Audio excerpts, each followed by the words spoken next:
how do we automate and make our Amazon private label business passive? So many people say that private label and Amazon is not passive, that you have to put the work in and you have to manage the account, even though private label has less requirement and less management out of the other models like arbitrage and wholesale. And I'm not gonna disagree with you, I'm gonna agree with you. Somebody does have to manage the orders, someone does need to manage the account and manage the PPC, but that's one person.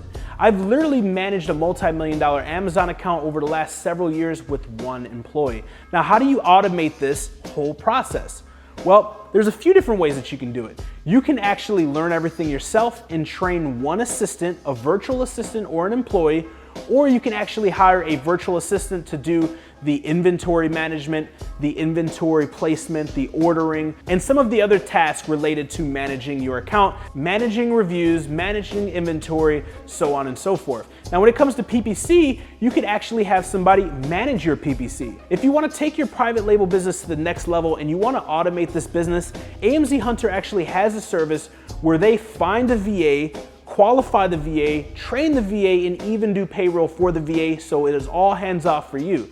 Now, when it comes to PPC, which is the other management that's required, if you don't want to do it, of course, AMZ Hunter also has a PPC management service, and it's one of the cheapest in the industry. So there you have it, guys. That's how you can literally automate the entire business. Once you find the product, once you test your product and it's up and running, all you have to do is make sure you don't run out of inventory, communicate with your supplier to make more inventory, manage your reviews, your account, and your PPC. And all of these things can be done with a VA and a PPC management company. And this is literally how you can automate the entire thing and create the passive income you've been looking for.